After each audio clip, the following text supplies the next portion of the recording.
Hello everyone, welcome to my channel NK education. मेरे YouTube channel पर आप सभी का बहुत बहुत स्वागत है।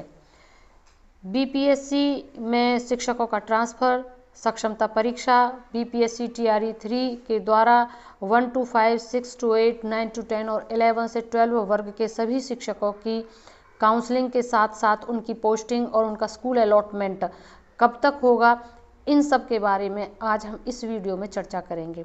तो सबसे पहले बात कर लेते हैं विशिष्ट शिक्षक नियमावली की, जिसके तहत सुना जा रहा है कि उसकी वजह से ट्रांसफ़र पर, पोस्टिंग पर कोई प्रभाव पड़ सकता है।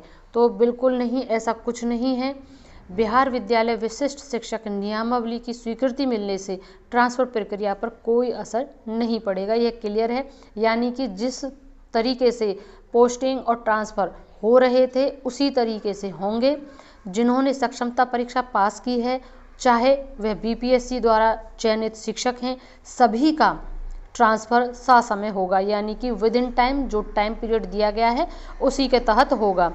जिन्होंने भी ट्रांसफ़र के लिए आवेदन किया है उनके आवेदन की पहले जांच होगी, फिर स्कूल तबादला होगा और उसके बाद आपका स्कूल जो है, आपको नया स्कूल जो मिलेगा वो दिया जाएगा। यानी कि पहले आपका डॉक्यूमेंट वेरिफिकेशन होगा एंड देन आगे की प्रक्रिया जो प्रोसेस है वो चलाया जाएगा। जब आपके आवेदन होगा, उसके आवेदन की जांच, आपके डॉक्यूमेंट्स का जो भी क्राइटेरियाज हैं वो सभी फिल हैं, उसके बाद जांच होने के बाद आपका तबादला किया जाएगा। अब बात कर लेते हैं स्कूल अलॉटमेंट जो कि बीपीएससी टीआरई 3 के तहत आते हैं। तो उनका स्कूल अलॉटमेंट कब तक होगा, क्योंकि रिज़ल्ट निकल चुका है, कितने % में यह रिज़ल्ट आया, कितने वर्ग में कितने शिक्षक उत्तीर्ण हुए, वह सब हमारी बातें हो चुकी हैं। अब बात आता है नेक्स्ट स्टेप यानी कि स्कूल अलॉटमेंट का। तो आप सभी का 31 दिसंबर तक स्कूल अलॉटमेंट होने की पूरी संभावना है। टेंटेटिव डेट आई हुई हैं, लेकिन उन टेंटेटिव डेट में भले ही संभावित है, लेकिन श्योरिटी होती है कि उन विद इन टाइम पीरियड में ही आपका काम हो जाता है। यानी 31 दिसंबर का है तो ज़्यादा से ज़्यादा, अगर बहुत ज़्यादा विलंब भी हुआ तो जनवरी के फर्स्ट वीक यानी 2025 में जनवरी के फर्स्ट वीक में आपकी प्रक्रिया पूर्ण कर ली जाएगी। जनवरी के फर्स्ट वीक में नए स्कूलों में पोस्टिंग की तैयारी है, नए स्कूलों में आपको पोस्टिंग दी जाएगी। और जो अब ट्रांसफ़र में बात करें, जिन्होंने आवेदन नहीं किया है उनका नहीं होगा ट्रांसफ़र। तो सीधी सी बात है, जिन्होंने आवेदन ही नहीं किया तो ट्रांसफ़र भी नहीं होगा। नियमावली की स्वीकृति मिलने से सिर्फ जबरन ट्रांसफ़र पर अब लगेगी रोक, क्योंकि नियमावली को स्वीकृति मिल गई तो जो ट्रांसफ़र हो जाते थे वो नहीं होंगे। जिन्होंने फॉर्म भरा है उन्हीं के ट्रांसफ़र होंगे। जो जहां है वहां रहकर ही अपनी नौकरी कर सकेगा।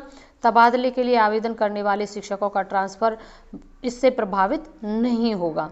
जो गंभीर हैं, बीमार, दिव्यांग, विधवा, तलाकशुदा, पति पत्नी, इन सभी महिला का ट्रांसफ़र तय है।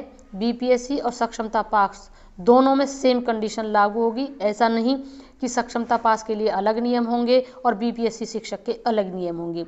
यानी कि ट्रांसफ़र के सेम दायरे में दोनों ही आएंगे और सेम कंडीशन में आपको ट्रांसफ़र की नियमावली के तहत आपको पोस्टिंग दी जाएगी।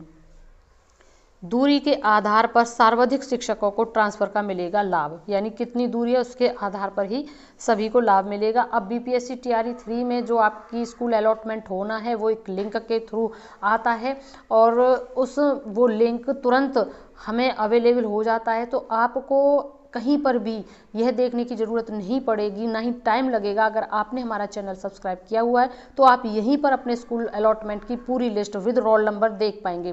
तो अगर चैनल सब्सक्राइब नहीं किया तो सबसे पहले कर लें, ताकि आपसे रिलेटेड प्रत्येक अपडेट आप तक तुरंत पहुंचता रहे। Thank you.